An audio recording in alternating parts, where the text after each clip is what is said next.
People, DG, I'm back again. Thank you very much for tuning back in each and every time. YouTube's in Golo Kante and them things there.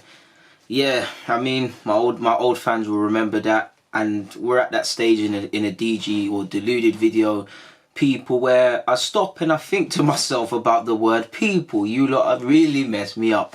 I know it's all fun and games. As you lot know, international break isn't over, but it's over. I say it's not over because I believe this week there's other countries are playing some fixtures. England have played twice. I actually don't know if England are playing again. Not gonna lie, I don't pay attention to international football really and truly until it's the Euros and the World Cup and things like that. Obviously I watch the games here and there, but I don't care about it nearly as much as I care about club football.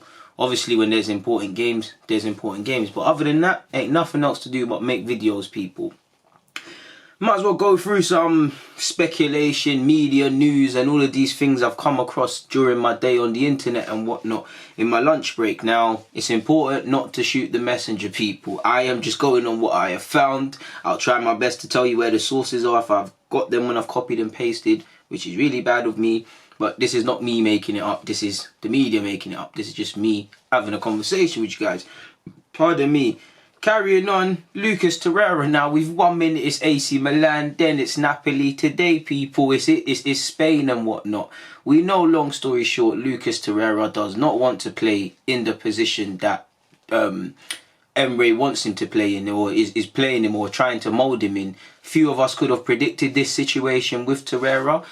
If media reports are to be believed, then let's be honest, they are overstated. I mean, Bellerin's allegedly questioning his future. There's the Xhaka stuff. Torreira's obviously in the spotlight. You've obviously got Lacazette and Aubameyang, and obviously the backdrop of Mesut Ozil. So, and obviously you've had Koscielny who's left. So while I'm not pinning the blame at anyone, is there no smoke? And this is all could all be speculation. If all of these things were true, what's that saying, people? There's no smoke without fire. Is there discontent between Emery, or are they questioning their futures? Now, I believe Torreira, I don't want to say isn't happy in England and London, because I don't know, but his way of life from South America he's more suited to Italy. The climate, probably the culture, everything is good for him. That doesn't mean he doesn't relish being in London. There is that attraction in itself. So I wouldn't say he is favoured of London, but I don't necessarily feel he's uncomfortable. I feel the bulk of it is, one, not playing in his position, and two, probably questioning what the club's going to do. To me, his agent was previously talking about Napoli, and that's all fun and games. And he was saying how he was close to going to Napoli and these things. I hear that he was, because I remember when I was talking about Torreira potentially signing people, I was looking at the reports online and it was saying he looks close to Napoli. But if he really wanted the Napoli thing, people, surely he would have been there. At the end of the day, if they really wanted to make his client, and Torreira himself wanted to be in Napoli, surely it comes down to what the player has. You picked Arsenal, it is what it is. Any player that doesn't want to be here can bust out. But I feel Torreira, one, the bulk of it is the fact that he's not playing, and two, is probably questioning where Arsenal's moving. Obviously, he's just left Sampdoria and he's making inroads to playing for teams and whatnot, higher reputable teams and whatnot. And if we go on reports, Napoli, who's not the biggest of clubs in terms of challenging for the Italian title, but there was Napoli.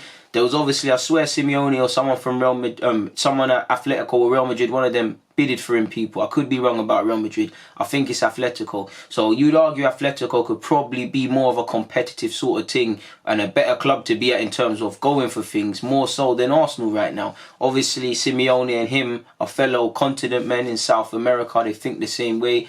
Whole bunch of South American players, specifically, I know Godin's left, but couple Uruguayan players are at Atletico, and obviously the Spanish climate and stuff. I think the bulk of it is just that, people. If he wants to leave, he wants to leave. But I feel at the end of the day, if Torreira plays in a position where he's comfortable and he's playing games, because let's not forget he's barely played. I say barely played, but you know he hasn't been a regular in the Prem, people.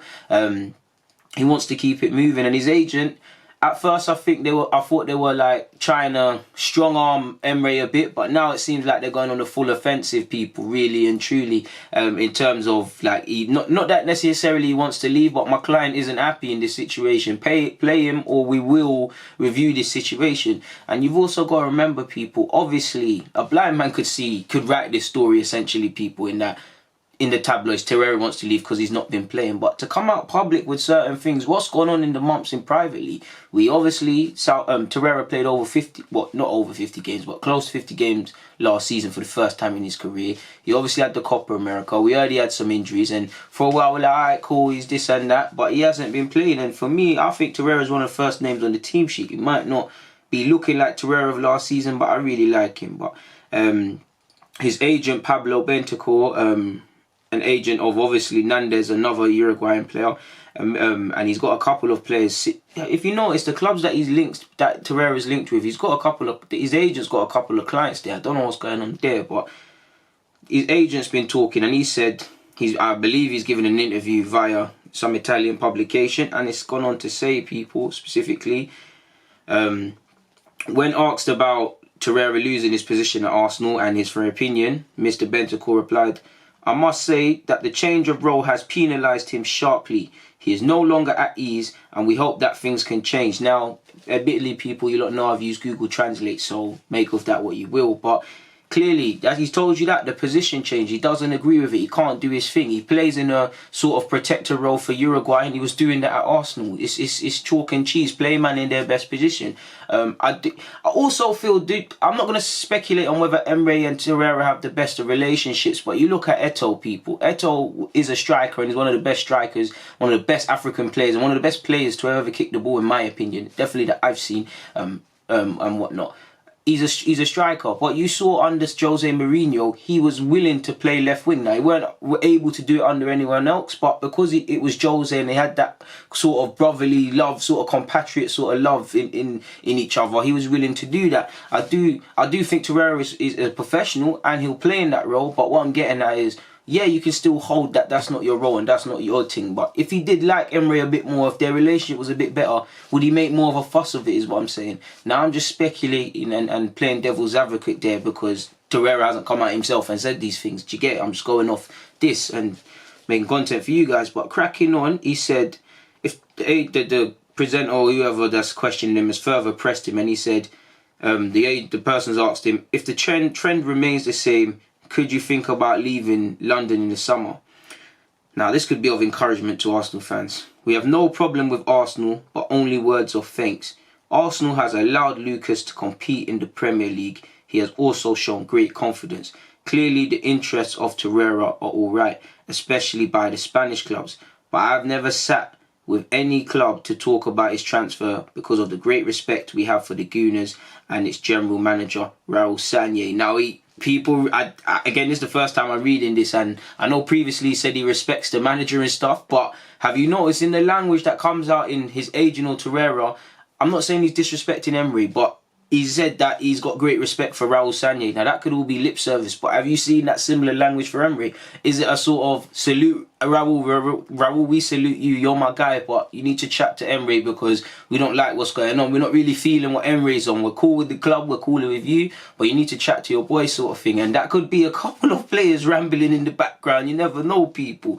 And for me, what kind of scares me is that I would say Torreira isn't, because of the form, it might shake up his head, but if we cut the crap and we just look at our squad, he'd be surely one of our most valuable players in terms of age. He's still got a long way to go in terms of just being consistent on his days, Torreira, and potentially in terms of resale value. You would think Aubameyang is going to make you decent money if you sold him tomorrow. Lacazette, potentially Torreira, and a couple of other players. There's not many, but Torreira would be that. Because he's not playing, and when he's playing out of position, and whatever's going on in the background, if he does dig his heels in, and obviously we didn't pay the biggest of fees, could we just about break even, or could clubs kind of lowball? If they was to bid for Torreira at the end of last season compared to bidding now, would the offers match up? Now, they still should. We know the dynamic of football. Players that haven't got the ability of Torreira, realistically, have gone for way more money than he has, people. No, I don't want to draw out certain other South Americans at Manchester United in the central midfield and that. But and all of them things there. So football's illogical. But in an Arsenal case, if I was Simeone or whatever, and I don't know, let's say Arsenal quoted 50 million last season. I can't lie, this season I'd expect Arsenal to command that similar fee and Torreira should go for that. I'm coming in January with a 2025 test the waters, see if Torreira and his agent really want to look at this situation. Do you get it, people? What happens? Can heads be turned? I think a lot of these players, I do think it's blown out of proportion, and a lot of these people are inventing their own stories and carrying on, people. But the longer the inconsistencies and potentially the lack of enthusiasm for Emery, lack of real love for Emery, or just vision in what he wants to do, they could look at their situations, people. Carrying on from that, he's been further pressed on Atletico Madrid. The reporter's done that, and his agent said, I don't want to name the teams out of respect, but I can tell you that Atletico tried to take Lucas from Sampdoria 2 years ago. A few months ago, Torreira was close to Milan, he was asked. He was further asked. There was an interest as well as other clubs, but we got together with the Arsenal general manager, Raul Sanllehi, and he immediately told us that Torreira was not for sale. An adamant person that has also have to say that Milan did not present a real concrete offer, perhaps because it knew what the players Arsenal thought. Again, this is Google Translate, people, so you know it's done me dirty. I'm not... If you've got learning difficulties, you've got learning difficulties, but man can read and that, innit? But, so what we can make of the gist of that is interest, people. We're all interested. I'm interested in a Lamborghini. Am I going to go put money and buy it? No, because I can't. You get it? And everybody's interested in footballers. Offers is a different thing, people. But Torreira wouldn't be short of offers, people. And clearly... Torreira hasn't burnt all bridges, and I think he's open to leaving. I don't think he wants to really get out, but the longer this continues, it can go on further and further, and it's got to be looked at, people, because he's opened the door potentially to returning to Italy, in some capacity. He's opened the door to Spain. He's made it publicly known, not Torreira directly, but this ain't his position, because the last Torreira interview I saw, he gave the diplomatic footballer, I'm not playing in the role I like, I'm not really playing, but I'll fight and train and all of that sort of business. And I'm not saying that that's what he wants to believe, but I can't lie, if I'm Lucas Torreira and I'm genuinely fit and there's nothing wrong with me, I can't see why, even before this Xhaka stuff and Xhaka gate, why I'm not in the team, people. It's that real, people, really and truly with you when it gets down to it. But we'll see how that one develops in relation to Lucas Torreira. Away from Torreira though, people, and El Nene's been apparently offered to AC Milan, and they've just said no. Now El Nene, didn't he sign a new contract extension last season, people? So it's going to make us 10 times tougher to review his situation in the summer. Hopefully someone comes in for him and he frees up wages. Moving on from that, I know there was a lot of talk of Upamecano potentially joining in the summer, potentially joining in January. Whether that happens is a different matter, but Manchester City have been linked with him. Apparently they're interested in hijacking it. Now, he's got a year to run on his contract there. He's been decent, made close to 100 appearances for Leipzig, but he wants to go and do other things. I don't think he's perfect. He's got a lot of developing, but he's got crazy potential, and I think he's a good defender, and I would love him at our club. So he's gonna, not just Arsenal and City, but every club will at least be interested if his situation becomes clearer, in the sense, more than we already know, in the sense that he probably is gonna leave, but you know, when things become public, potentially in the summer. Manchester City, obviously Arsenal and City, for me, there's no debate. You go to City. The only thing that could tip the balance over Arsenal and City, if he looks at it as Upamecano could, obviously the developing, playing under Pep Guardiola, you would develop as a crazy player, and that's something to tell your grandkids, really, that you was managed by this manager who's done it all, and you develop as a player. But Manchester City is very competitive. Even Sergio Aguero is getting benched. The depth of the squad is a madness, people. So he will get games and you would obviously play, especially because clearly Otamendi isn't favoured at centre-half and they've had a bit of a mini crisis there. But do you get it? The only thing that could tip the balance is that because we are a worse side, because we are a tiny step up from Leipzig, not in terms of stature, people, in terms, because we're a bigger club than Leipzig, no disrespect to Leipzig fans, in my humble opinion, but in terms of where we currently are, do you get it, people? You can play, they're in the champs, I believe, forgive me if I'm wrong, but get it. But He could play in Europa League. He can play competitively in the Premier League. He's more likely to, in short, just play week in, week out at Arsenal. You do that, City might come in for you for a couple of years. You develop to the potential. I and a lot of people that watch football like yourselves watching this believe then the Madrids and the Barca's are going to come for you. Like, that's the thing.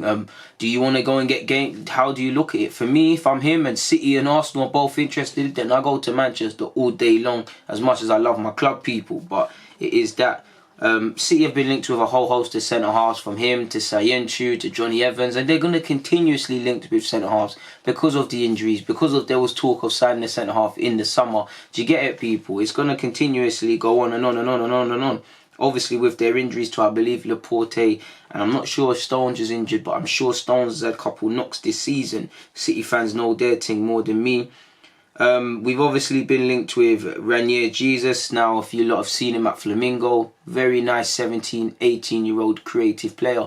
I'm not watching him religiously, but he's a typical Brazilian player. He's got a lot of potential. With Edu obviously coming to the club, and obviously Martinelli's success, you could say we're finally getting some decent, good South American prospects again, and we're going to continuously be linked with them. Obviously, because of actually Raul Sanye's ties, we were linked with a whole host of Argentinian-based players, for instance. But why I would love him, people. But it could be something that goes with us, as well as being a club that is developing young players. But he's been linked with Munich, PSG, Juventus, City. Just about everyone's been linked with him. Apparently, he's got a release clause of I don't even know. I've seen everything in the papers. Well, not the papers, online, from 17 million to 40. I don't know. I'm just going to assume a young Brazilian player with the dynamics of that now is 40, 50 million. Obviously, Martinelli's situation was different. But you look at Wadrago, Vicinius Jr., probably that Veron guy that starred for Brazil at under-17s level. Maybe not him, but they're going for mad fees now. Before, these guys, it probably would have been a 20 or something. Do you get it? Now it's a madness now. It's like, you don't know, the dynamic of potential has changed. People are paying for the player tomorrow, and he's someone like that. So are Arsenal prepared to splash all of that money for someone with all that potential, but we don't know what's going to happen immediately? I don't know. If we can do a deal and it can be affordable, then I'm all for it, people. Of course. But like I said, he's been linked with Europe's elite, so we'll see how that one happens and that one shapes up. Zachariah's agent, the Gladbach midfielder, has kind of poured hot water on his client, at least moving in January. He said Dennis will not leave Borussia in the winter. That is 100% excluded. Dennis is in very good shape in Gladbach and he's been playing very well for weeks, but he still has more potential and he wants to show that in Gladbach now, instead of dealing with a change. Now maybe I'd like to think Arsenal's back room and whatnot, we're trying to get that done for the summer, or whoever is trying to get him. You've seen Liverpool, you've seen United. These links could just be an angle to get a new deal because of his rise in importance at Gladbach, or he could genuinely want to depart. I like him a lot. I would love him at the club, but January is difficult. Gladbach, no Arsenal situation as well. Yeah, we've been linked with throwing him Xhaka back, but January is difficult to do business anyways. They know Arsenal's situation even more. They know they've got, if reports are to be believed, an asset that is growing growing new and new interest every week. So they'll simply, as you would do in business, sell to the highest bidder. And if you don't, you're an idiot, really. So we'll see how that one develops, people. Finally, Arsenal have also been linked with, I can't say this name, Dejan Kulusevski. He plays for Parma. I believe last season he was at Atlanta. I could be wrong, but he didn't have the best of seasons, but he's done alright for Parma. I'm not watching Italian football religiously, but allegedly he's doing alright, and Arsenal and United want to go for him. Again, I'm not watching him religiously, but he is a very technical based player. He's got a good balance. I could be wrong, but I'm sure he's left footed. I could be wrong, don't quote me. Like I said, I'm not watching man religiously, but he looks decent. Based on what I've seen, I think he's a decent player. I saw tabloids saying 40 million. I don't know enough really at this moment in time to conclude if he's worth 40 million, people. I'll be completely real with you. But it's always going to happen. We're going to be linked with these young players because of where we are as a club and because of the young players within our side already. So we'll see, man. He does take quite a few touches sometimes unnecessarily, but he is very decent, man. I like him a lot, man. He's a good player. He's only 19 as well. In 13 appearances this season, he's chipped in with 5 assists and 2 goals.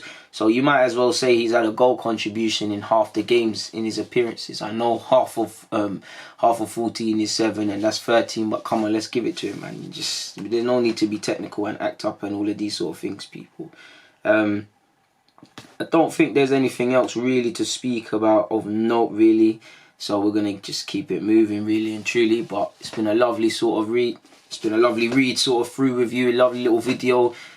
Hopefully Arsenal win against Southampton, man. We got to get back to winning days, people. Winning ways, apologies, people. But like, subscribe, comment, do the rest of it, man. It's been a long day at work. I'm off to enjoy my run.